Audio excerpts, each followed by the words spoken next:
I apologize in advance for the quality of the video here, but I wanted to get this out as fast as I possibly could. I was sponsored by the Ananta team, which, thank you, I genuinely do appreciate this incredible opportunity to go to Tokyo Game Show 2025, where I got hands-on gameplay of Ananta. I got to participate in the entire intro, which was phenomenal. By the way, I then got to explore the city without restriction. It was so much fun. Now, I want to break this down into a few different parts, beginning with the booth. This was freaking enormous. They had incredible cosplayers. I had so many PCs set up to play the game. It was beautiful. I'm going to have footage going on in the background showcasing the entire thing. I got to meet some of the staff involved in the game. They're all incredibly friendly, very talented, very passionate about their game. And then I got to play the game. I sat down. I got to play through what was a literal hands-on playthrough of the trailer that actually just released, a full gameplay trailer where I got to participate in everything that happened in the trailer.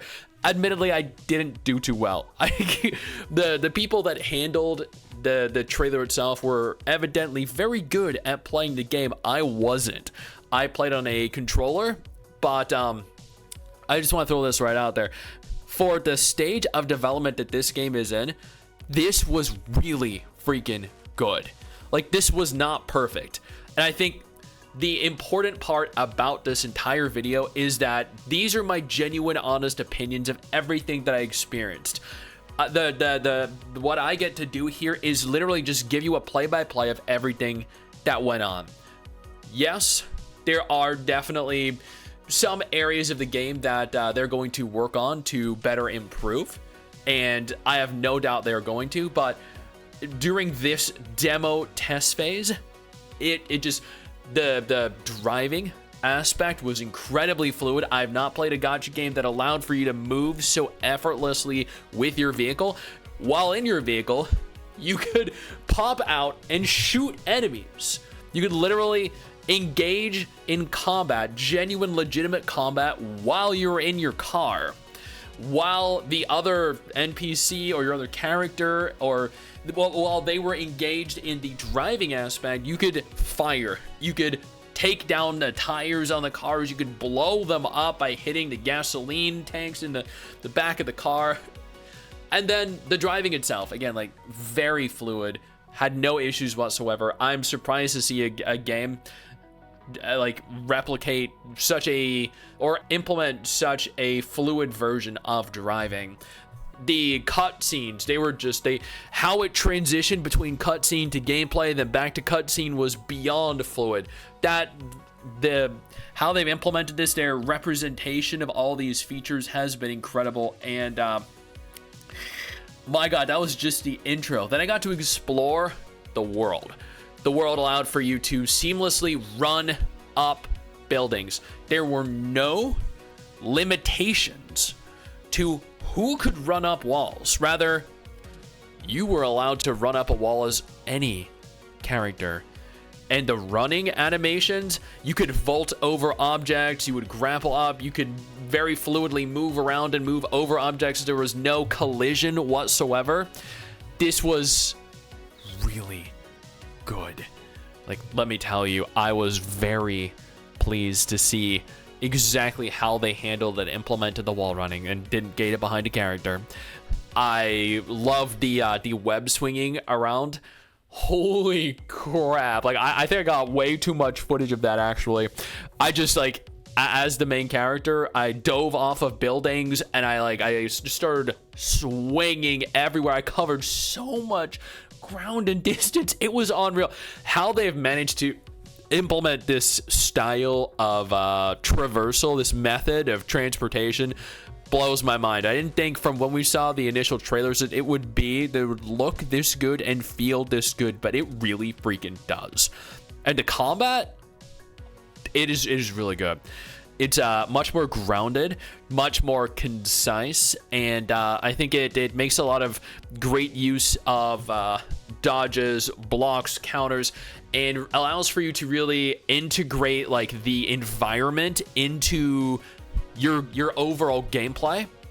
So you could like use your telekinetic abilities, or you could also, as a main character, like grip things with your tentacle arms and just like launch them at enemies. You could even launch them at NPCs. Like at one point, I was out in the street and I was like, surely they're not going to allow for you to attack NPCs, right? Just out in the street, you can.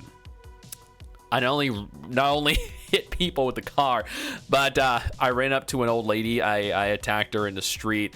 I then threw I don't even know what I threw at her, like a bucket or the top of the manhole or something. Multiple different things at multiple different times, actually.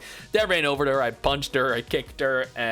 We got into a little bit of a confrontation, and then I arrested her after frisking her. So, yeah. This was freaking wild. This was probably some of the most fun interactions I've had in a long time.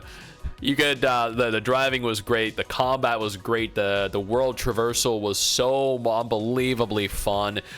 The interactions you can have with the NPCs, like, dude, this goddamn.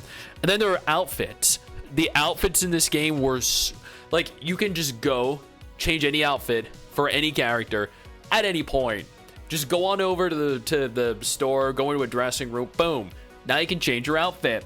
I toggled multiple different ones. I walked around the store, looked at some of the different outfits I could buy, and goddamn, no, genuinely, some of these look really freaking good. I was so impressed by what I saw and what I got to play.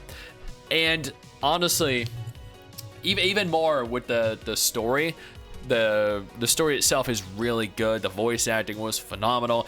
The QuickTime actions were great. Having like so much control over your character during the cutscenes was great. Because if you didn't hit the QuickTime action at the correct time, you'd literally like smack into a wall.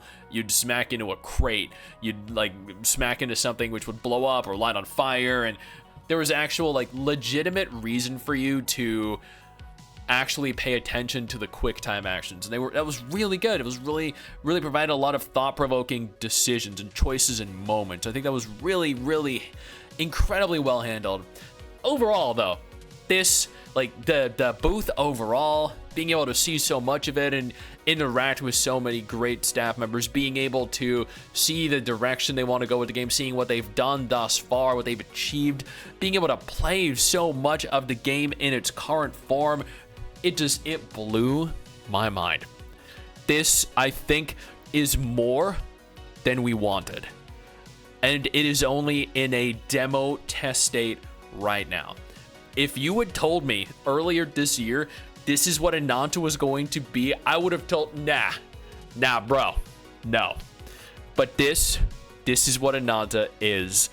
This right here is now one of my most anticipated upcoming games. This game has genuinely blown my mind, and I cannot wait to play more of it. Seriously. Once again, I do want to thank the staff members here for allowing me to be a part of this and presenting me this opportunity. If y'all want to go on over and pre-register for the game right now, I strongly urge you to do so, because you can, and with how good this game looks, you should.